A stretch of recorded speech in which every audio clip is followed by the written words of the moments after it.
Hola, muy buenas noches, bienvenidos a 50 minutos en una semana corta, 2 días laborables apenas, un tercero con el paro, más los feriados, pero muy intenso políticamente. Tenemos el paro, el protagonismo de sindicatos opositores, pero también de otros sindicatos afines al gobierno, que en este caso se sumaron a la cuarta medida de protesta contra el gobierno de Cristina Fernández de Kirchner.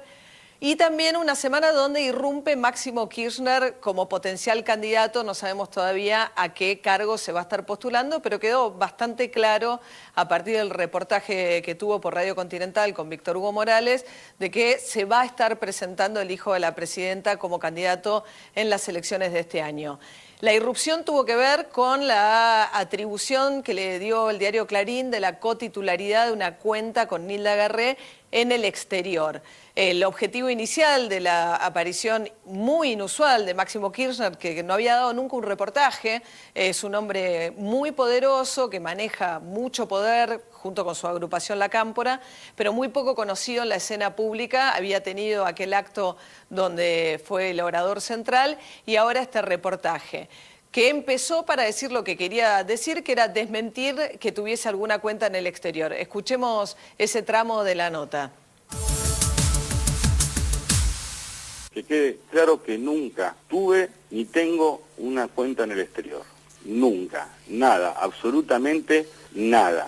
A mí nadie me llamó en ningún momento de ninguno de estos medios, del medio brasilero y del grupo Clarín, para chequear esta información. Que le quede claro a cualquiera. Es más, los pasaportes míos, la dirección que siempre tuvieron todos mis pasaportes y sus renovaciones, son con dirección en Río Gallegos. Nunca en Juncal 1409, primer piso, que aparte no sé ni de quién es, no sé dónde queda.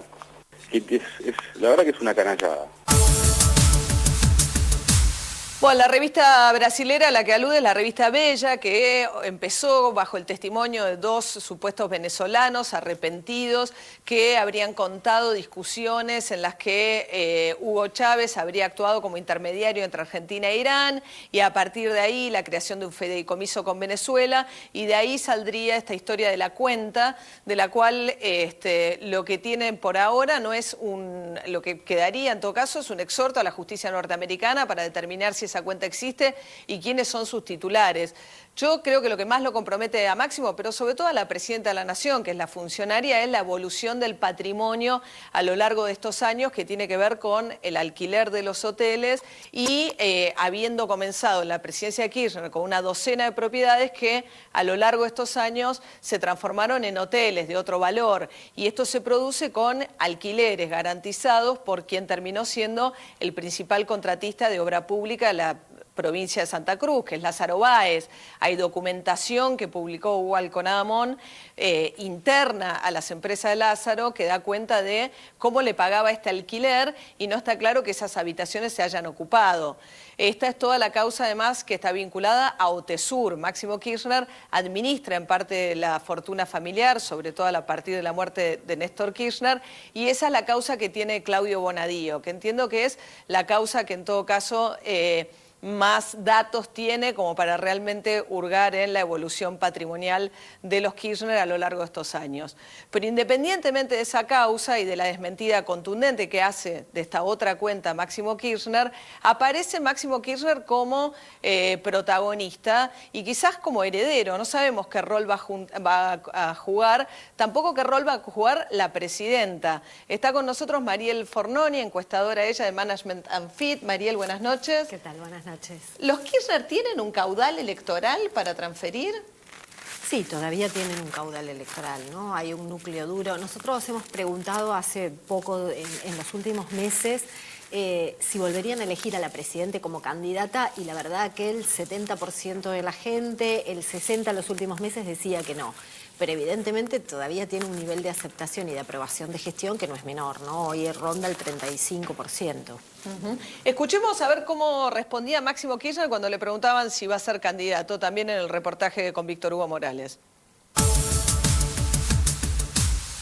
Veremos más adelante lo que resuelven los compañeros. Uno no quiere hacerlo a todo sí o sí. Uno está donde los demás piensen que puede servir. No tengo problema en lugar que en ese sentido, obviamente uno siempre tiene sus miradas, sus ganas con diferentes tipos de cuestiones, pero no es una cuestión solamente de ganas, sino también de construcción política y de ver qué hay para ofrecer y también de cuánto puede desandarse esa candidatura, desarrollarla. Hay que ser pacientes. Generalmente hay muchos que se ponen impacientes y acá hay que tener paciencia.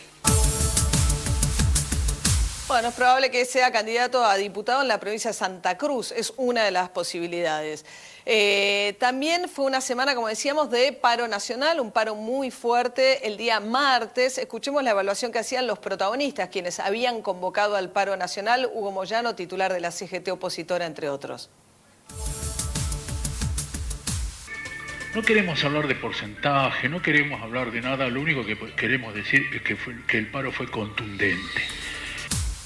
Nosotros planteamos 36 horas con movilización a la Plaza de Mayo para que realmente se entienda de que hay que atender los problemas de los trabajadores.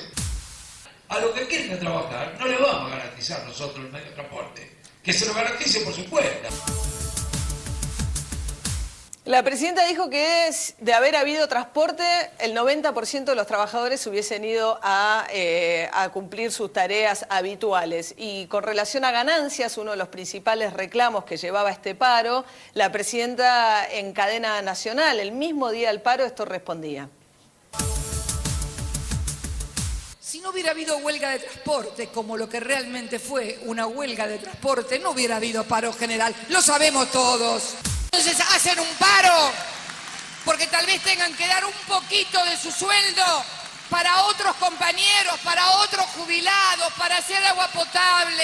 Como decía Evita, le tengo más miedo al frío de los corazones de los compañeros que se olvidan de dónde vinieron que al de los oligarcas. Que los trabajadores que están mejores pagos, que son un 10%, no le permitan al otro 90% ir a trabajar, eso no me da orgullo. Siento mucha vergüenza como argentina que estas cosas sucedan en nuestra patria. A ver, los trabajadores del peaje, por ejemplo, el gremio que conduce Facundo Moyano, no fueron a trabajar. ¿Es porque se niegan a dar un poquito para los que más necesitan? Facundo, buenas noches. ¿Cómo estás, María? No, porque es injusto el impuesto a las ganancias y es natural que la presidenta tenga un discurso efectista y oportunista porque carecen de argumentos para justificar que el impuesto a las ganancias está totalmente desactualizado. Así que es una cosa que es totalmente justa, que no tiene nada que ver con el reclamo de los trabajadores, como arrojó el INDEC los últimos datos, la mitad de los trabajadores cobran 5.500 pesos, que por otra parte es una paradoja, ¿no? En 10 años de crecimiento económico que todavía exista eso y que todavía parándose sobre ese lado te quieran correr por izquierda, me parece que es hasta ridículo. Bueno, enseguida nos vamos a sentar a charlar con Facundo Moyano. En efecto, ganancia está totalmente distorsionado. Yo creo que sí, tienen que pagar los salarios altos ganancias, pero la cuestión es que quedó paralizado en el 2013. La última vez que la presidenta modifica el mínimo no imponible fue en reacción al triunfo que había tenido en las primarias Sergio Massa en provincia de Buenos Aires. Y a partir de ahí los que ganaban menos de 15.000 pesos en aquel entonces no pagan hoy. Hayan ganado o ganen hoy lo que ganen, porque la situación se congeló con relación al piso en el 2013 y con relación a las escalas hace más de 10 años. Entonces lo que ocurre es que rápidamente se pagan porcentajes elevados en lugar de que los porcentajes elevados sean en efecto para los salarios más altos. Se pierde esa progresividad que justamente es lo que defienden quienes creen que los trabajadores de salarios altos tienen que pagar ganancias, pero la presidenta parece que está determinada, por lo menos por ahora, a no tocar ni el mínimo no imponible ni el tema de los porcentajes, ¿no? De los montos que se pagan a partir de los distintos valores que se van adquiriendo, qué porcentajes se pagan ganancias. Presentamos rápidamente el programa y nos sentamos a charlar con nuestros invitados. Va a estar también Margarita Stolbizer, que fue la denunciante y ahora precandidata a la presidencia en toda la causa de OTESUR, que investiga el patrimonio de la familia Kirchner.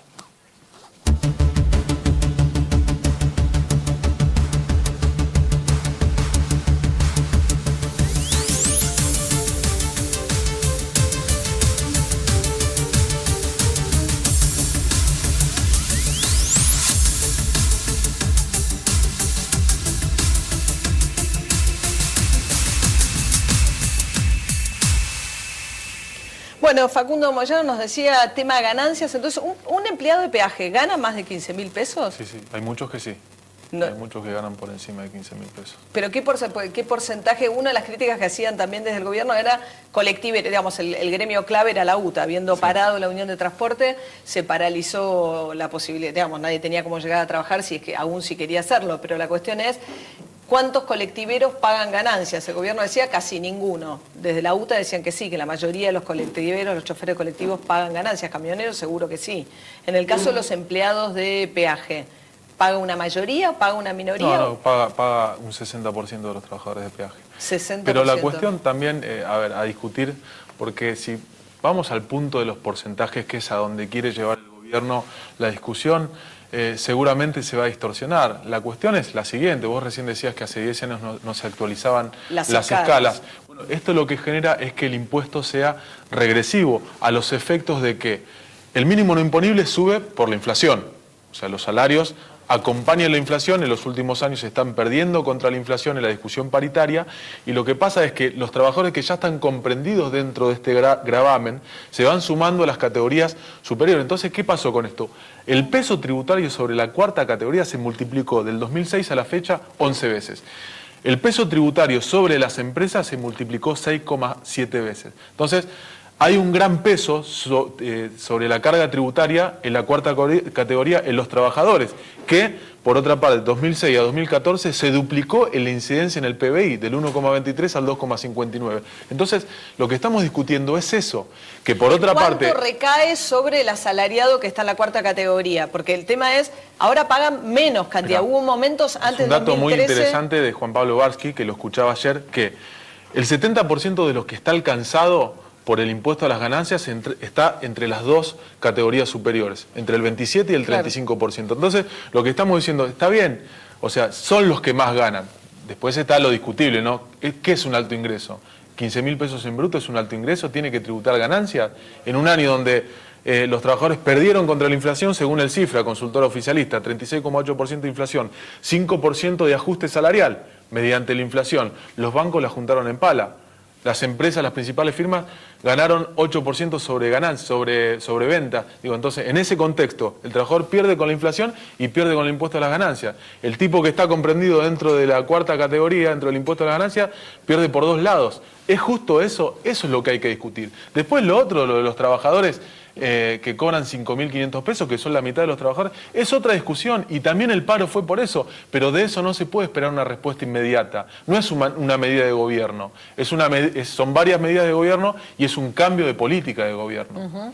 Ahora, ¿qué pasa en la interna familiar? Porque pareció emerger también en el medio del paro. Pablo Moyano dijo que había que preguntarle a Facundo por qué estaba con Massa, dando la sensación de que era una opción que a Pablo Moyano no le gustó, por lo menos. ¿Puede ser? No, a ver, no es una interna familiar, no es que nosotros decidimos a partir de la corporación familiar o del clan Moyano, como muchos intentan hacer ver. Yo tengo mi opinión política. En lo gremial estamos siempre de la mano, más allá de algunos matices que podemos tener, pero en la política, o sea, yo creo que Sergio Massa es el mejor candidato, es el tipo que tiene más condiciones para poder gobernar la Argentina, las mejores propuestas, el mejor equipo económico, y bueno, Pablo lo verá de otra manera. ¿Dónde? Porque no queda claro, no sé, no quiero hacer hablar un hermano por el otro, pero ¿dónde se para Pablo Moyano con relación a los candidatos presidenciales? No, se lo tendrás que preguntar a Pablo Moyano, invitarlo al Está programa. bien, no, bueno. Yo no hablo por Pablo Moyano, pero no ni siquiera soy hincha independiente. Ni así siquiera, que no, bueno, pero no hay un posicionamiento claro de Hugo Moyano tampoco con relación a la presidencial, donde Barrio Nuevo sí, Barrio Nuevo dijo comparten candidato, porque Barrio Nuevo dijo que su candidato es Massa, ¿no? Está bien, Barrio Nuevo dice muchas cosas. ¿Sí? Sí. ¿Por qué? Pero no, digo, Barrio Nuevo dice muchas cosas, pero corren por cuenta de Barrio Nuevo. Yo lo que estoy diciendo es que mi posición es mi posición a partir de mi visión política, a partir del lugar de donde estoy, que también es político, es diferente al de Pablo Moyano y es diferente también al de Hugo Moyano. Hugo Moyano es el secretario general de una central obrera que ayer llevó adelante una medida de fuerza. Si Hugo Moyano hubiera manifestado su acompañamiento a algún candidato, seguramente los detractores de la medida de fuerza hubieran dicho, este paro lo impulsó tal porque Moyano declaró que está a favor de tal. Entonces me parece que es un lugar prudente en el cual se encuentra para no prestarse a las especulaciones. Tampoco, digamos, ahora como adherente o como diputado nacional que forma parte de ese espacio político de Sergio Massa, con el acuerdo de la UCR con Macri, pareciera que el que más perjudicado resultó fue Sergio Massa como en el escenario que se vuelve muy polarizado. Hay que ver Massa en ese escenario? Hay que ver cuáles son los resultados de ese acuerdo, ¿no? Seguramente te lo va a poder explicar mucho mejor acá la señora, perdón, Mariel Fornoni, de Management and Feed. De Management and Feed. Yo lo que creo es que en este momento, digo, en estos meses que quedan hasta las primarias, lo que se tiene que evaluar, o lo que creo yo que va a evaluar la gente, son las propuestas que tiene cada uno. Si Macri dice que va a sacar el cepo el 11 de diciembre, si Massa dice que va a eliminar el impuesto a las ganancias para los trabajadores. Dijo que eliminaba del todo los impuestos. Muy oportunamente, pero lo dijo el día del paro. Dijo, yo si es por mí termino. No, lo había dicho antes también, pero lo que quiere expresar Sergio Massa es que eliminaría el impuesto a las ganancias para los trabajadores en relación de dependencia que están dentro de convenio. Digo, si eliminamos el impuesto a las ganancias, el Estado dejaría de percibir más de 100 mil millones de pesos que, o sea, sería muy complicado desde dónde compensarlo, ¿no? Por eso digo, esto hay que aclararlo. Es más, le voy a sugerir a Sergio que lo aclare, porque parece lo que Sergio Massa dice, el impuesto a las ganancias tiene que estar para los altos mandos, ¿no? Para los directores, para los gerentes, que en realidad es para lo que fue pensado el impuesto a las ganancias. Los de convenio son los que negocian a través de convenciones colectivas, claro, o sea, los que están bajo relación de dependencia. Pero los petroleros están bajo convenio y tienen por ahí el equivalente de un sueldo que en otro sector tiene un gerente, un piloto, lo mismo. De avión lo mismo. Bueno, es por eso que se puede prestar a distorsiones. Me parece que lo de Sergio es más conceptual. Yo lo que creo es que hay que actualizar. Hay un cálculo del estudio de Marco Lavani, ayer justamente estuve hablando con él, decía, según el cálculo nuestro, el mínimo no imponible tendría que estar en 25.000 pesos. 25.000 pesos significaría que el Estado deje de percibir entre 25.000 y 30.000 millones de pesos. ¿Desde dónde se compensaría eso? A mi entender se puede aumentar la presión tributaria sobre el juego, a mi entender se puede meter un impuesto a las operaciones bursátiles, digo, porque la renta financiera en otros aspectos está grabada, pero en ese aspecto no. Me parece que de esa manera tendrías lugar para jugar con eso y compensar lo que el Estado deja de percibir. ¿Habían tenido un acercamiento con Macri en algún momento? En mi caso, yo tuve un desayuno bastante piola. ¿Cómo es un desayuno piola? No, en donde pudimos intercambiar posiciones, coincidimos. Me parece que Macri, más allá de no coincidir con su modelo y su concepción de la política y del país, del sistema de poder y del 90% de las cosas, me parece que es alguien que ha crecido en calidad de dirigente. Por supuesto es un tipo de la derecha que te va a privatizar Aerolínea, que te va a te va a privatizar nuevamente los fondos jubilatorios, que va a aplicar ajustes. ¿No formarías parte de un espacio político? No, por supuesto que no. A ver, una cosa es cómo lo ve a él como dirigente político. Me parece que es un tipo que puede darle a la Argentina una buena oferta de derecha, un nuevo neoliberalismo. Ajá. Digo, ahora no lo acompañaría nunca porque tengo otra posición política, ideológica, doctrinaria. Bueno, a camioneros, de hecho, le dio algo que no consiguió nunca ningún gremio, que fue una indemnización sin haber perdido el trabajo a los recolectores de basura. Yo lo conseguí en todos lados a eso. Hasta con Scioli lo conseguí, imagínate. ¿Ah, sí? Que son los que, digamos, cuando cambia de razón social la empresa, hay una cesión de contrato de trabajo, pero cobrando la indemnización. Preservando la antigüedad y preservando el trabajo, cobrando indemnización. ¿Eso pasa en los peajes también? Pasó en dos empresas de la provincia, una nacional y otra de la provincia de Buenos Aires. Bueno, porque Macri pidió un bono y endeudó a la ciudad para cumplir con eso. A partir de ahí parecía que había habido un acercamiento fuerte también, ¿no? Qué irresponsable Macri entonces. No, digo que era un gesto también de acercamiento a camioneros, raro en Macri. A ver, eso es una relación gremial, digo, es el empleador en ese caso es la ciudad de Buenos Aires y bueno, concedió uno de los reclamos que hacía el sindicato de camioneros. O sea, el secretario general de camioneros como el sindicato siempre va a querer sacar más para el trabajador. Y bueno, lo obtuvo finalmente, es bueno. Por ahora siguen entonces con Massa, no por ahora, sigue el proyecto político con Massa. Yo sigo con Sergio. Siempre estuve, nunca me fui, desde antes de lanzarse como candidato a diputado nacional, siempre dije que Sergio era el tipo con más capacidad. Bueno, gracias. Gracias a vos, Buenas noches.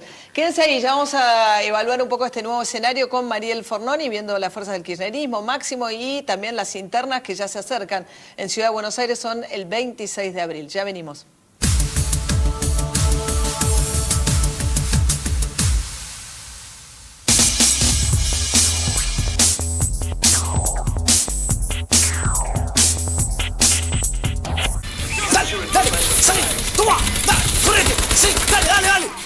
¡Sí! ¡Sí! ¡Vamos! Jugando a esto soy un monstruo. Cada vez somos menos raros los bichos raros que elegimos Cunnington Cola. Cunnington, corta la sed. Estoy cansadísimo. ¿Te faltan pilas para seguir? Decile chau a Pachorra con los nuevos Yogurísimo Energía Total. Redonditos de chocolate y aritos frutales. Yogurísimo Energía Total. Buenísimos para recargar tus pilas. Generalmente el paciente que concurre con sensibilidad dental le produce un impacto en la vida, tratando de dejar de lado todo aquello que le produce dolor. Evitan los helados, evitan un vaso con agua y hielo. Recomiendo Sensodine. Está clínicamente comprobado que alivia el dolor de la sensibilidad dental. El impacto que tiene Sensodine en mis pacientes cuando lo han usado y cuando lo siguen usando es que realmente cambia su vida. Sensodine, la marca número 1 recomendada por los odontólogos para la sensibilidad dental.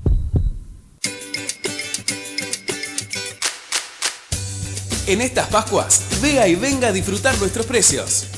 Aprovecha de miércoles a domingo llevando 2 unidades o más, 30% de ahorro en huevos de Pascua. Y presentando tu e-ahorro, 50% de ahorro en el acto en la segunda unidad de conserva de pescado, aderezos, tapas para empanadas y pascualinas y detergentes para la ropa. Si no la tenés, sacala gratis en el acto y aprovecha las mejores ofertas. Llévate todo lo que querés al mejor precio en Bea. Estás ahorrando bien. Si todavía no viviste la experiencia Malvinas, el próximo 2 de abril tenés una razón más para conocer el Museo Malvinas. Porque no te podés perder Arte por la Paz, el festival en conmemoración del Día del Veterano y los caídos en la guerra. Vas a poder disfrutar los recitales de León Gieco, Raúl Porchetto, Sinfonía Popular, entre otros. Además, Aníbal Cedrón realizará una intervención artística en un mural y Alejandra Darín, junto a diversos actores invitados, leerán textos por la paz. También vas a poder disfrutar de ajedrecear y de muchas actividades más. La entrada es libre y gratuita.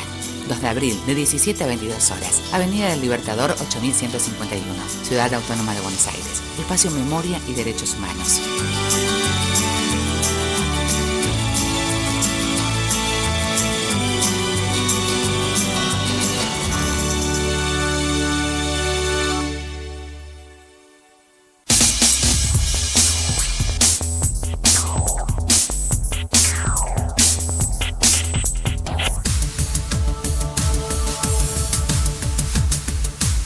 Bueno, escenario muy movido. Mariel Fornoni, titular de Management and Fit, una encuestadora. ¿Qué tal, Mariel? ¿Qué tal? ¿Cómo te va? Buenas noches. Bueno, ahora vamos a mirar unas placas nacionales, pero primero la Ciudad de Buenos Aires, que es ahora el 26 de abril, nada más, Sí. las elecciones abiertas. Cada uno puede elegir dónde vota. Sí, digamos, hay mucha confusión en esto, ¿no? Todavía no hay como una cultura muy instalada en términos de qué significa ir a votar a una primaria. Mucha gente especula con que por ahí puede haber un voto estratégico en la primaria para después votar otra cosa. La verdad que hasta ahora lo que se ha dado es que la gente en la primaria vota como va a votar después en la elección. Por ahí después aparece como una mayor polarización en algunos casos, pero no hay un voto estratégico, ¿no? Entonces, bueno, ahora el 26 de abril son las primarias en la Ciudad de Buenos Aires. En lo que se puede ver, hoy nosotros tenemos un 44% de la gente que dice que iría a votar a la interna del PRO, ¿no? En la Ciudad de Buenos Aires. Y está peleada la gente que dice que va a ir a votar a la interna del Frente para la Victoria y a la del Frente ECO, que sería en el que compiten Lustó y Ocaña, ¿no? Entonces me parece que lo más atractivo, digamos, de esta interna, bueno, más allá de la disputa entre Michetti y Larreta, también es quién podría enfrentar en el balotaje al PRO. Va a salir un candidato del PRO. Si es el del kirchnerismo, como venimos acostumbrados los últimos años. Claro, que era Filmus, que era terminaba Filmus peleando, siempre. claro. O si esta vez Lustó tiene posibilidades y los números están ahí. Hoy hay un 20% de la gente que dice que va a ir a votar en la interna del Frente para la Victoria y otro 20% que dice que va a ir a votar en la interna del Frente ECO. Así que, bueno, está todavía abierto. Creo que esas dos son como las cuestiones, digamos, más importantes de la elección en la ciudad. Y en la interna Larreta Michetti, que se puso brava. Se puso brava. Nosotros terminamos de hacer el campo, digamos, el viernes anterior a las apariciones mediáticas de Larreta y Michetti, ¿no? Hasta ahí nosotros teníamos 44,2 para Larreta, 42,4 para Michetti, muy, muy cerquita. Muy cerca, y pero arriba Larreta, pues se suponía que puntos. era más potente electoralmente hablando Michetti. Sí. La intervención de Macri parece que... Pero fue antes, ¿no? O sea, bueno, Sí. fue un poco concomitante, pero la intervención fuerte fue el fin de semana. Teníamos todavía 2 puntos puntos de Ritondo, que ahora, bueno, se bajó, y 11% de indecisos. Me parece que también, a ver, en la interna del PRO, hoy el PRO tiene 60% casi de aprobación de gestión en la Ciudad de Buenos Aires, ¿no? Es una base sólida electoral para Macri y la ciudad.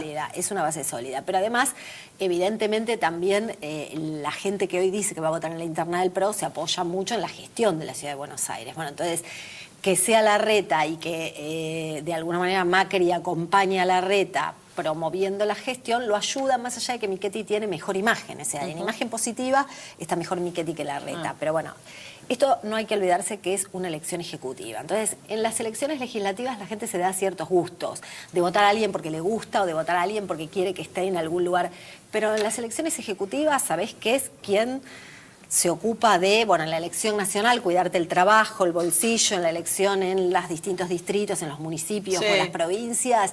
Entonces, por ahí, bueno, claro, entonces, el argumento... Está peleado, sí. Está peleado. Vamos a ver la nacional. Mariel tiene unos números de Management and Fit. Esta primera placa tiene que ver con a quienes votaría en la interna peronista, la interna del Frente para la Victoria. Y ahí tenemos Daniel Scioli con el 49,7, Randazzo 24,5, Capitanich, que ya no está más, no sabemos, ¿no? 5,8, y Urribarri 4,4. Sí, esto es sobre el 36% de la gente que dice que podría ir a votar en una interna en las PASO para el Frente para la Aníbal Victoria. Fernández no aparece. Sí, aparecía abajo de más todo, abajo. más Es decir, abajo. lo que nosotros tenemos es polarizado Daniel Scioli 49, Randazzo 24, el resto hay un montón de candidatos, todos aparecen con 4 o 5 puntos, incluso en algún momento lo medimos a Máximo Kirchner y también aparecía con 4 o 5 puntos. ¿Sí? Y Randazzo creciendo, porque Randazzo estaba en 20 y ahora está en 24. 20 lo teníamos el mes anterior, y en enero, y en febrero 24. Ahora dijo que lo quiere a Máximo Kirchner en sus listas. En la lista. Sí, no sabemos de qué.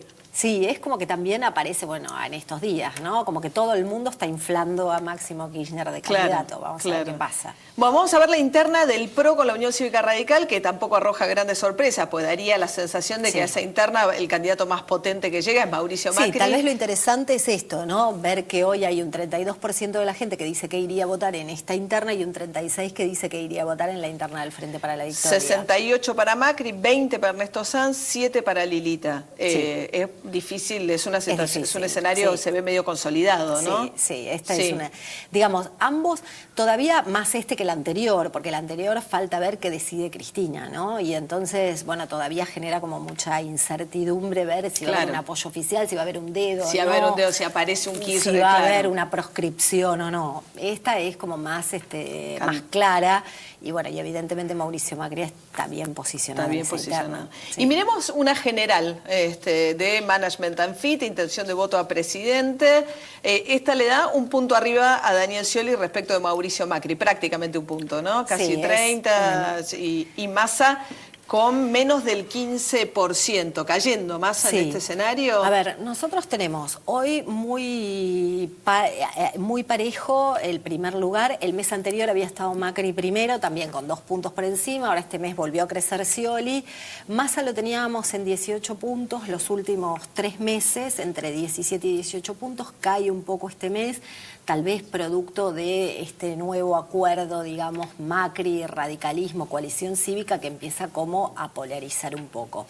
Y bueno, y ahí estamos midiendo, bueno, Margarita que ahí está Margarita Stolbizer con nosotros ya midiendo la incorporamos, 4 puntos. Obviamente ahí. Que todavía no ha lanzado la campaña, ¿no? Nosotros la incorporamos un poco porque cuando lanzamos el trabajo de campo estábamos midiendo por un lado a Wiener, por otro lado a Cobos. Bueno, la verdad que son más rápidos los cambios que lo que nos lleva a nosotros a hacer el trabajo de campo, ¿no? La incorporamos a Margarita, más allá de que no hubiera alargado todavía la campaña, está con 4 puntos, todavía tenemos 15% de indecisos. Y la verdad que, ¿cómo vemos nosotros la evolución? Bueno, la evolución es que Scioli se ha mantenido más o menos estable, 24, 25, 26, hoy, ahora lo tenemos un poquito más alto, creciendo, pero muy estable.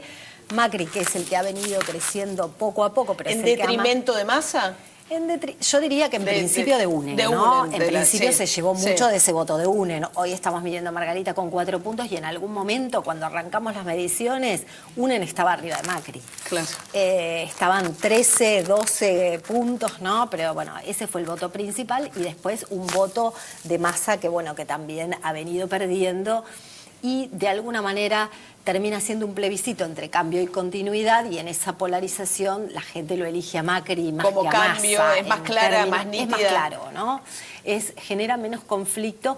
Massa me parece que se quedó con un discurso muy anti-kirchnerista, muy anti, pero después, claro, los actores que componen el entorno han sido todos kirchneristas. Entonces, el que no quiere saber más nada ni de peronismo ni de kirchnerismo... No va a Massa. No le está yendo a Massa y está yendo más a Macri. Claro, que además le costó salir de provincia de Buenos Aires hasta aquí, por lo menos a Massa, ¿no? En su construcción. Bueno, un año intenso, así que muchísimas gracias, María. Por favor, a vos. Ya vamos a charlar con Margarita Stolbizer. Arranco preguntándole desde aquí. Buenas noches, Margarita. Habíamos presentado el programa alrededor de Máximo Kirchner. No sé qué te despierta la figura de Máximo Kirchner, Margarita. Por el momento bastante poco, en realidad, porque poco es lo que conocemos de Máximo Kirchner, más allá que obviamente durante los últimos días Máximo aparece demasiado involucrado en el manejo de las cuentas de su mamá o de su familia, en el manejo muy irregular de algunas sociedades. Por lo tanto, yo no tengo registro de Máximo como dirigente político, lo tengo más hoy como responsable económico, administrativo de las sociedades que están seriamente cuestionadas. Sí, esto me parece a mí una pista mucho más sólida. En realidad lo que está pasando a partir de la presentación de la denuncia con lo de Otesur y la investigación de Claudio Bonadío, que no tiene que ver con esta otra historia de la supuesta cuenta que él desmintió con Nilda Garré, ¿no? Sino que es qué tipo de manejo hace él del patrimonio familiar y cuánto en regla están con las presentaciones en la FIP y la FJP y demás, ¿no? No lo están. Ese es el origen de la denuncia que yo presenté el año pasado, que se encontraba una cantidad de irregularidades que surgían de documentos oficiales. El primero era la declaración jurada de la propia presidenta, donde ella da cuentas de un incremento patrimonial por el manejo de una sociedad que es Otesur. Cuando vamos a buscar Otesur, domicilio falsificado, no pagaba los balances, no registraba su directorio. Atrás de todo eso aparece la figura de Máximo, sobre todo irrumpe la figura de Máximo como un nuevo manejador de esos negocios, y obviamente el juez Bonadío hace lo que hay que hacer. Una sociedad tan irregular, tan trucha, el juez tiene que ir a mirar qué es lo que hay por debajo, y por debajo se encuentra con hoteles lujosos y vacíos, realmente Acá, claro, la pregunta es, digamos, si Lázaro Báez pagaba alquileres, como probó, digamos, la investigación de La Nación, donde probaba con documentación interna que tenía un fijo, que le pagaba un fijo, ¿no? Por estos hoteles. Ahora, ¿los ocupaba o no los ocupaba? Y si no los ocupaba, ¿por qué pagaba por cuartos que no ocupaba? Sí, me parece que hay que hacer además dos aclaraciones respecto de la contratación. Lázaro Báez no es un empresario privado común, es el empresario más beneficiado con la obra pública durante todos estos años, una obra pública que le ha concedido la propia Cristina Kirchner o Néstor Kirchner. Entonces es realmente un contratista del Estado, que hay claramente una devolución de favores. Pocas veces hay un caso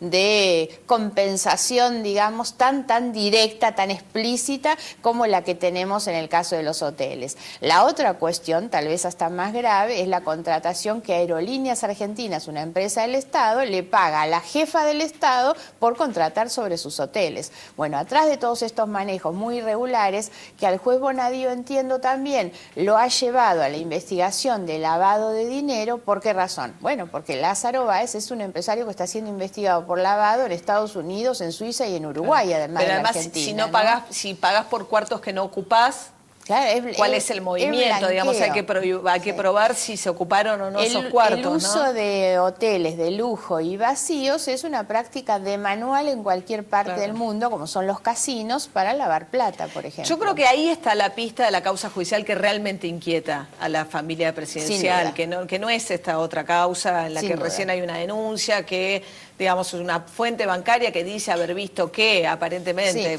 digamos, me parece que... Y tal vez el tema, porque está muy vinculado con esto de las cuentas en Nevada, en Estados Unidos. También me da la impresión que ahí las cuentas de Lázaro Báez, ver si detrás de esos nombres de sociedades está Lázaro Báez. Además, atrás de las cuentas de Lázaro Báez, de las operaciones que podrían ser de lavado de dinero, siempre los jueces dicen el lavado de dinero es un delito difícil de probar, porque siempre hay que probar el delito precedente. ¿Dónde salió la plata que se lava? Si es lavado, que es sucia. ¿Por qué es sucia? Exactamente. Y esa plata sucia, cuando uno ve estas contrataciones, es plata que viene de la corrupción, ¿no? Sí, o por ahí es más si tuviste negociaciones incompatibles con la función pública, en el sentido si favoreciste a determinados empresarios. Por ejemplo, Aerolíneas. O si en función del cargo que ocupás conseguiste beneficios que otro empresario no hubiese conseguido, ¿no? Exactamente. Yo tengo la teoría de que hay que prohibir directamente la actividad privada simultánea con el ejercicio de la actividad pública. Es tan sencillo como eso. Totalmente, como en otros países se hace, que es la utilización de la figura del fideicomiso ciego. Yo llevo años presentando ese proyecto, la verdad, y acá no, ni siquiera se discute eso. Porque eso para mí es básico, porque todos los funcionarios públicos parecen tener tiempo para simultáneamente hacer negocios privados y que les vaya fenómeno. Y tienen trabajos súper demandantes. Bueno, esa es una de las cosas que yo le digo de tranquilidad a la gente, la verdad. Como no tengo negocios privados, no tengo que administrar fortunas, voy a dedicar mucho más mi tiempo a administrarle las cosas a la gente para que la gente viva mejor. Porque uno ve a la presidenta, yo que soy más vieja que vos, tengo en la memoria esa figura del tío rico, que era el que se sentaba arriba de una montaña de plata y disfrutaban esa cosa de la avaricia. Y a mí me da esa sensación la familia Kirchner. ¿Para qué acumular tanta plata, tanta riqueza? Desde lo filosófico, desde lo ético, ni varias generaciones de hijos y nietos van a poder gastar esa fortuna, ¿no? Ahora, es una cosa realmente grave, me parece que para estudio. ¿Por qué han dedicado tanto tiempo a administrar esa fortuna? Bueno, empezaron con 12 departamentos fortuna, y se van con media docena de hoteles, digamos. Hubo un cambio, 12 años, donde cambió de ser dueños a todo el resto del patrimonio que tienen. ¿Qué es lo que me hubiera interesado? Que Máximo Kirchner quizás es donde él tiene un rol como administrador de eso, ¿no? Porque además me parece que hay que tener en cuenta cuando uno plantea el tema, solo cuando uno mira el patrimonio blanco, lo que tiene sus declaraciones juradas la presidenta, se da cuenta que ese incremento de fortuna que ella declara todos los años es un incremento basado en plata depositada especulativamente, en renta financiera, sean plazos fijos o sean alquileres. En realidad. Eso demuestra claramente el proyecto de país, el modelo de país que uno tiene cuando el que premia es al que premia es al que especula. Bueno, Macri tampoco plantea, siendo él un empresario, y además él en su momento, digamos, Sebastián Piñera, cuando asume la presidencia de Chile, es amigo de Macri, etcétera, se vio obligado por las circunstancias a crear un fideicomiso, a vender el Colo-Colo. Tampoco se plantea...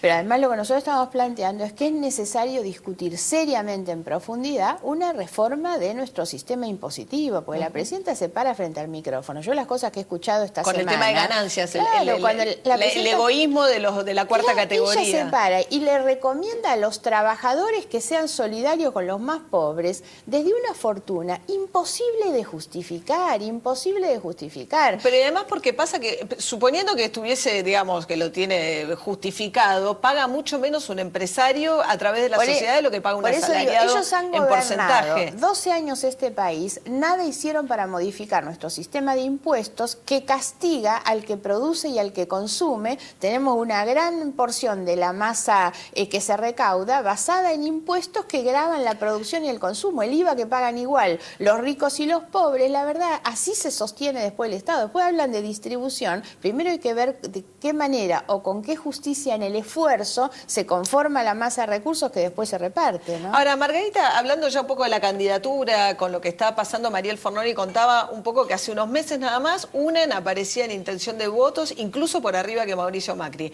El escenario ha cambiado tanto, pareciera muy polarizado una vez que aparezca el candidato del Frente para la Victoria.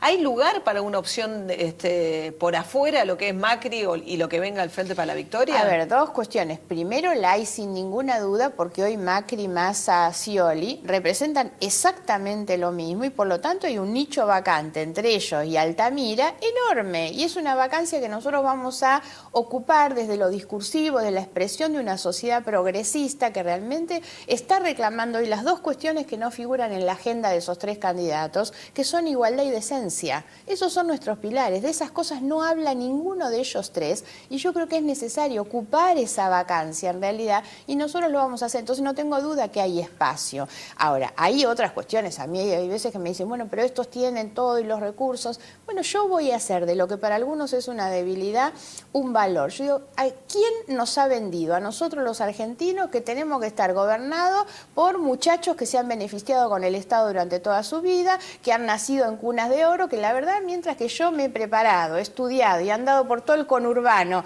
haciendo cosas, la verdad ellos no han salido de sus country, ¿no? Pero también hay, Margarita, la sensación, lo decía Mariel Fornoni, ¿no? El que vota distinto una legislativa que una ejecutiva. ejecutiva, ¿no? Y por ahí esa sensación de que a la hora de votar dicen, bueno, no, yo prefiero un administrador y bueno, que te confían a figuras más de la oposición y demás, más en lo legislativo que en lo ejecutivo. Claro, es que en algún momento tenemos que cambiar, porque así nos va como nos va, me parece que ese es el problema. Nosotros tenemos una meta, digamos, en términos de números, que tiene bastante que ver con lo de Mariel. La verdad es que yo aspiro a llegar a la PASO habiendo pasado a Massa, que está claramente bajando, y si Massa baja 4 puntos por mes, como están diciendo, en 2 meses nosotros lo equiparamos. Ese sería un primer objetivo para la PASO, no es un objetivo inalcanzable. Esta encuesta no refleja todavía lo que está pasando con el radicalismo. Ahora, eso que claro, pero los radicales, muchos, hay toda una masa importante de radicales que parecen conformes con la idea, incluso uno imagina que irán a votar a la primaria al propio Macri.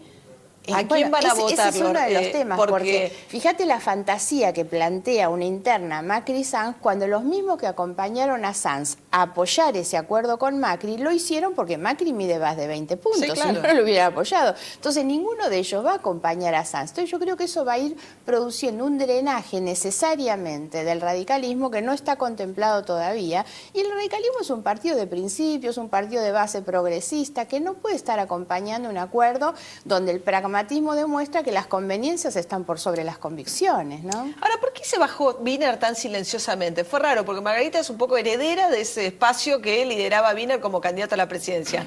Pone un post en Facebook y no queda muy clara esa decisión tampoco. A ver, tal vez no estuvo del todo explicado, pero me parece que es bastante razonable. Yo siento que estamos en otra Argentina después de enero. Nisman, la denuncia, la muerte, la movilización social que genera lo de Nisman nos presentan otro país, y también, y nosotros nos hacemos cargo, la implosión del UNEN, la verdad. UNEN empezó con 5 candidatos y terminó todo volando en el aire. Bueno, y daba la sensación de que Santa Fe peligraba un poco, que había aparecido, ¿no?, Miguel del Cel con fuerza, y que el socialismo necesita también defender su base territorial. No lo vemos todavía así. Nosotros la verdad que estamos bastante tranquilos con la elección de Santa Fe, pero está muy bien que Wiener hoy está recorriendo todo porque es una persona muy querida allá. Lo que Wiener hace es hacerse cargo de este cambio de escenario, de que la gente está reclamando cosas distintas, de que el UNEN implosionó y los candidatos ya... Y él dice, hay que volver a discutir, y entonces en esa discusión él dice, yo ya no soy la persona indicada, y él hace la propuesta para que yo vaya. Tema Nisman, una cosita por último. ¿Qué pasa con, digamos, todas las cosas que se han conocido de Nisman, digamos, de esa primera marcha al mes de la muerte de Nisman, a todo lo que surgió alrededor de Nisman, sus relaciones con la CIDE, con la Secretaría de Inteligencia, con la figura de Nisman? A ver, me parece que hay 2 planos. Uno, a mí me ha generado mucho rechazo todo lo que se ha intentado hacer como descalificación de la persona, que tenía como único destino la descalificación de la denuncia de la persona, ¿no? Lo otro, yo escribí un artículo en esta semana también sobre cómo uno ve morir a Nisman varias veces, y me dio esa impresión con el fallo de la Cámara también.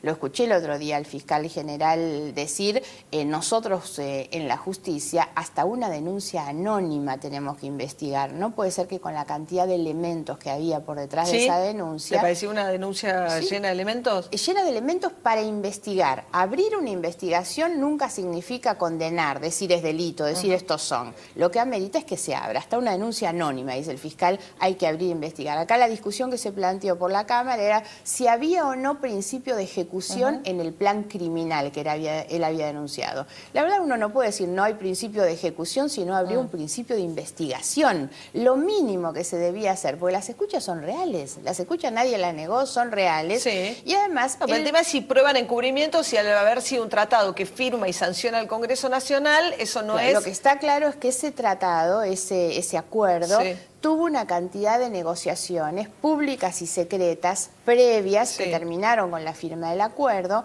y eso sin ninguna duda es lo que hay que investigar. Mínimamente lo que ameritaba toda la cantidad de elementos que hay es que se abra una investigación. Después, si eso es o no delito, si hay o no responsabilidades penales, será el resultado, ¿no? Gracias, Margarita. Gracias por la invitación. Bueno, una tanda y vamos a hablar con otro de los protagonistas del paro del día martes. Está con nosotros Néstor Pitrola, diputado del Partido Obrero. Ellos estuvieron a cargo de los piquetes polémicos en el marco de la huelga general, una fuerza que está creciendo también electoralmente. Ya venimos.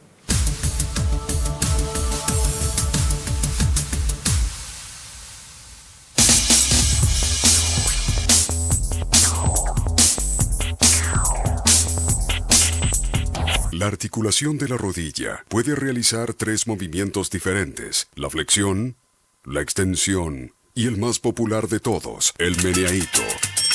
Ahí, ahí, ahí.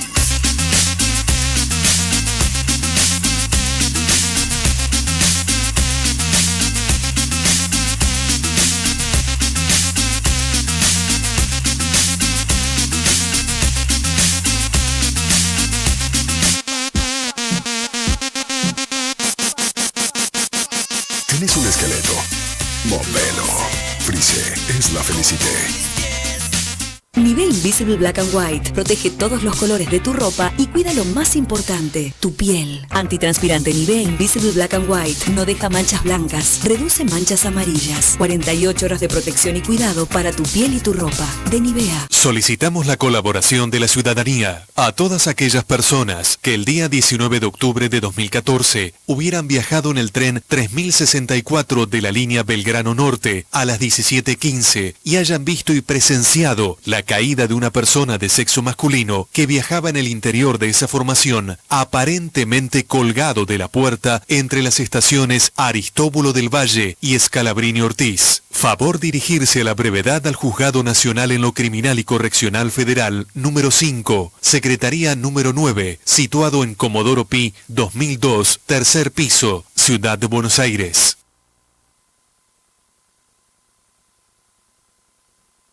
¿Me consiguió los papeles que le pedí? El tema de la garantía es que... Permiso. Soy Irma, la mamá. Mi hijo es un laburante. Doy fe. Yo lo conozco. Laburo con él. Yo era la maestra de Jorgito. Con la tarea me cumplía siempre, siempre. Yo lo veo pasar por la puerta del edificio todos los días a las 6 de la mañana. Yo lo conozco del club. Todos merecemos una oportunidad para seguir creciendo. Por eso la ciudad te da la garantía y el préstamo inicial para que vos y miles de personas pueden elegir dónde vivir. En la ciudad, la garantía sos vos. Alquilar se puede. Informate en www.buenosaires.gov.ar/alquilar se puede. Buenos Aires Ciudad. En todo estás vos.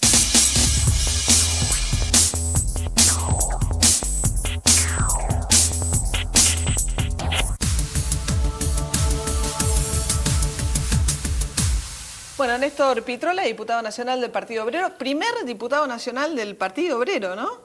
Sí, primero, pero somos dos, Pablo López de Salta, y realmente auspicioso. Estaba pensando... Pero digamos, es el debut del Partido Obrero en el Congreso Nacional. El debut en el Congreso, y bueno, creo que hemos hecho un papel importante, estamos haciendo, y estamos ascendentes electoralmente. En esta encuesta de Fornoni, Altamira con el 3,7. Ajá. Ascendente, y si uno desagrega la capital, Altamira en capital está entre el 6 y el 7%. No, bueno, además han tenido buena elección. Provincia de Buenos Aires. Mendoza, Salta, provincia de Buenos Aires. Mendoza 14% en la capital, que fue la primera elección del año. No, creo Pero que... se pelean, o sea, no logran ni siquiera decir, bueno, vamos a ir a una interna abierta con Del Caño, por ejemplo. No, porque vamos en lista común. Sí, pero para la presidencial. Y para la presidencial aspiramos también a lista común. ¿Y por qué no van a hacer una interna? ¿Por qué no pueden hacer una interna? Pero ¿y para qué? Si tenemos un programa común, María. Es decir, el problema... Es una fuerza democrática, que van y daría la sensación de que les cuesta dirimir una... No, pero mirá, es al revés. Nosotros tenemos bancas de gestión colectiva. Yo, por ejemplo, entrego de manera rotativa a otro compañero del Frente de Izquierda, a Miriam Bregman, que entra después que yo. Ustedes se la repartan 2 años y 2 años. Exactamente. O sea, el suplente tienen un acuerdo interno por el cual el titular la asume 2 años, renuncia y le deja lugar al suplente. Después, si tenemos 3 diputados, bueno, ya es uno para cada fuerza, porque somos 3. Y esperamos este año consagrar varios diputados, reforzar la posición legislativa. Pero el Frente de Izquierda ha dado esa señal de un frente con un programa homogéneo y que lucha como un solo puño contra los partidos del sistema. Ahora, esta es la realidad. Pero ustedes fueron al paro el martes con los sindicatos del sistema. O sea, ustedes se encontraron convergiendo en una medida de fuerza con Barrio Nuevo. Los sindicatos nacieron contra el capitalismo, María. Y siempre que el sindicato esté en lucha y que la clase obrera está en lucha, nosotros vamos a estar en ese campo. Combatimos a la burocracia sindical, que es la representante del sistema dentro de las organizaciones obreras, porque un sindicalista empresario no es normal. Ajá. Y un sindicalista que Pero hace eso los que pararon no son. En de eso todo, no es, empresarial, salvo la de todo. CTA que Pero tiene para una... la clase obrera. Todo paro de la clase obrera es nuestro paro. Ahora, intervenimos con posición propia. Por ejemplo, hicimos un plenario de 400 dirigentes 10 días antes del paro, en el sindicato San Fernando del Sunda, que es opuesto a la conducción nacional de CTA, y 400 dirigentes y delegados sindicales de la izquierda discutimos cómo intervenir y un pliego propio. Pero ustedes... Abolición de ganancias, pero también Abolición en los de salarios. ganancias. Sí, en los salarios de convenio, abolición de ganancias. De convenio. Por supuesto. Bueno, pero... Y de carrera estatal. Luego, un directivo empresario, para nosotros tiene pero que... vos tenés un trabajador petrolero que puede ganar 30.000, 40.000 pesos. Bueno, pero él gana 30, 40.000 también por la zona desfavorable de la Patagonia. Un camionero. Y un camionero un piloto. Gana. Bueno, ellos tienen que son tener... convenios, estoy mencionando los salarios más elevados dentro de los Y para de nosotros convenio. no tienen que tributar ganancias. Ninguno, independiente. Ganancia puede tributar arriba de los 40.000 pesos, porque la cuarta categoría nace para gravar a los empresarios que se graban altos sueldos siendo accionistas de la empresa. Para el gerente, usted dice que la cuarta categoría, el gerente, o para el director de profesional. empresa, por supuesto, y cierta categoría, jueces o lo que fuera. Que no pagan. Que no pagan. Y Piumato va al paro, eso es raro, porque le dijeron a Piumato, ¿no? Que los jueces no pagan ganancias, pero va al paro... Bueno, pero están todos los trabajadores judiciales. Sí. Él representa... Yo creo además, María, una idea de fondo, dos refutaciones al gobierno. El paro nace por ganancias y se rompe la tregua sindical. Porque yo hago una observación que desde agosto del año pasado, ni Moyano, ni Barrio Nuevo, ni mucho menos Caló, Yasky, ya querían Lola.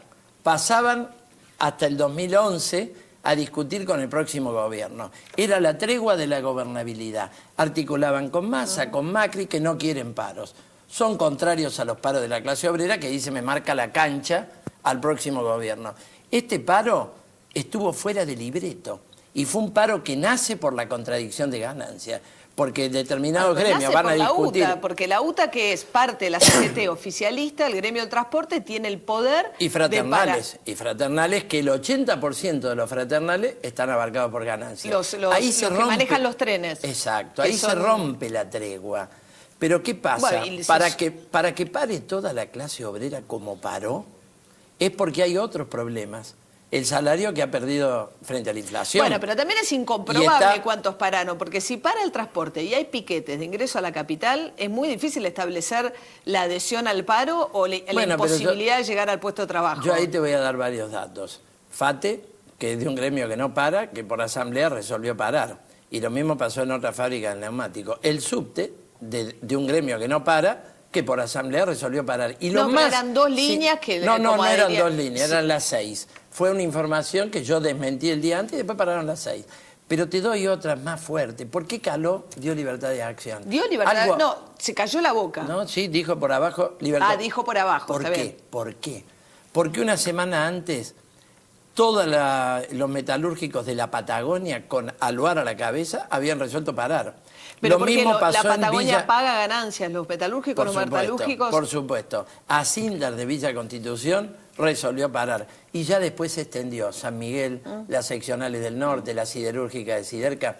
La UON le paró a Caló y ante el hecho consumado dio libertad de acción. Yo creo que esto es muy profundo, es la quiebra del sindicalismo oficial y mostró una clase obrera que tiene distintos problemas. El problema de los despidos y suspensiones, que en mi gremio gráfico son un gran problema y hay grandes fábricas en conflicto por este problema. Y también pararon. Tenés el problema del salario, que van a empezar nuevas paritarias y perdiendo lo que perdimos el año pasado. Y con un gobierno que quiere que volvamos a perder, porque ubican los topes en el 20-25%. Y bueno, ahora la inflación se frenó un poco, ¿no? Se frenó, pero ponele que esté en el, ¿cuánto? 25, porque el año pasado estuvo en el 35. No, el año pasado fue pérdida de poder adquisitivo. Fue pérdida el año pasado sí, pero este año... En salario y jubilación. Entonces, nosotros fijamos un programa abarcativo.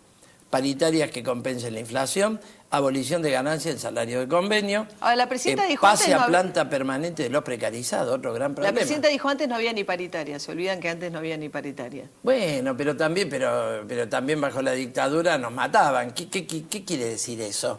Es decir, la paritaria es el derecho elemental de los trabajadores. No puede reivindicar 12 años después.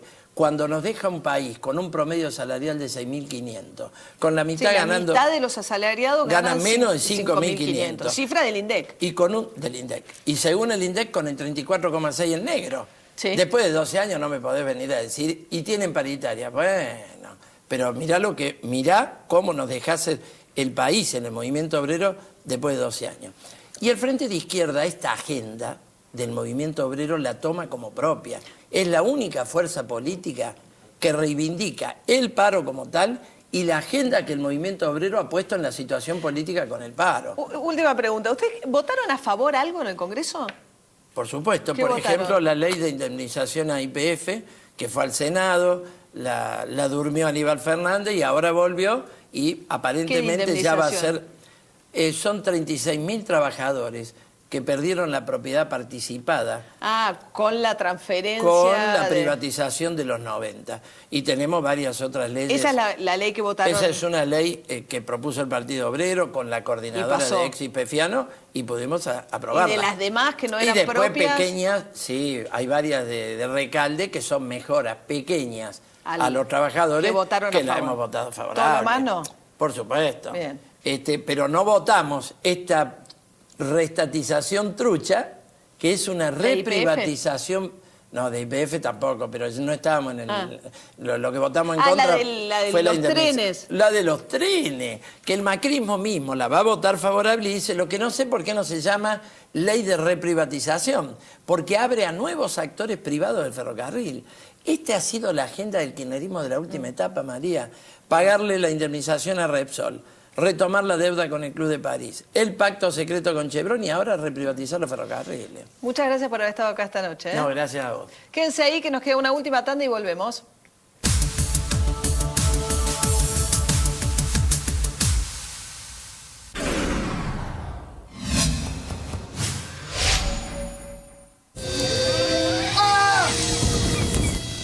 ¡Mamá!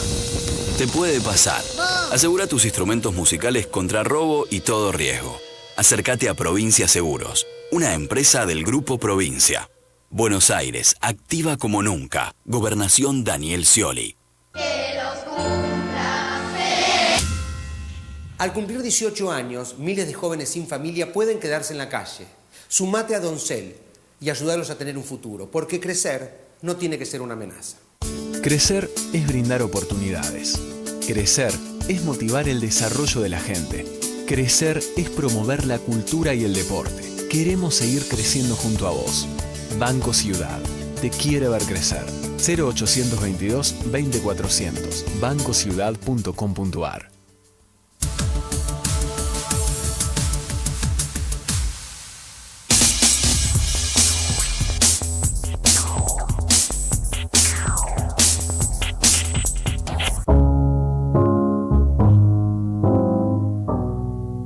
Esta chica, así de tranquilina como la vemos, tuvo un momento bravo y quedó todo registrado en este grabadorcito. Hola, sí, ¿qué tal? Llamo por la conexión de internet. ¡Hola! ¡Un solo mail! Router que los parió. Quizás me están choreando. Tengo los gigas por el piso. Yo me enojaba más porque pensaba que estas cosas no las escuchaba nadie. Pero no se escucha.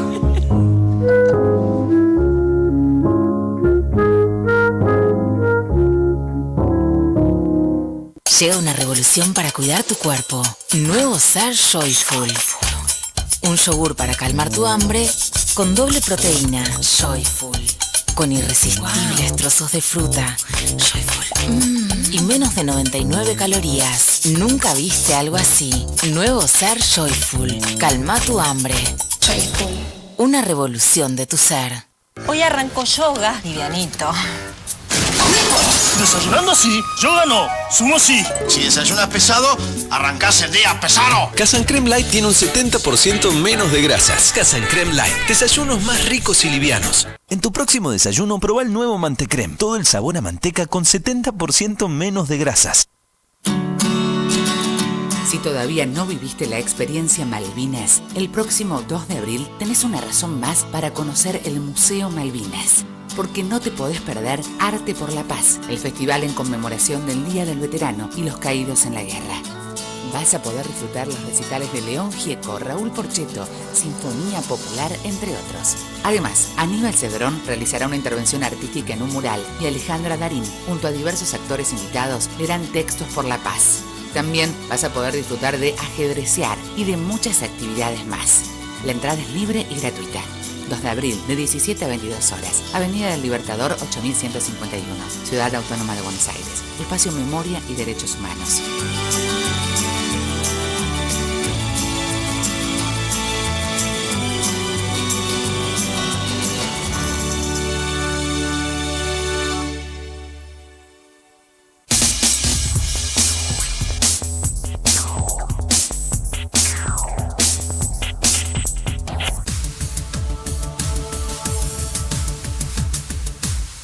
Bueno, muy buenas noches para todos ustedes. Gracias por habernos acompañado a lo largo del programa y nos vamos a reencontrar el jueves que viene aquí en Canal 26 para tener nuestros 50 minutos semanales. Tengan una buena semana.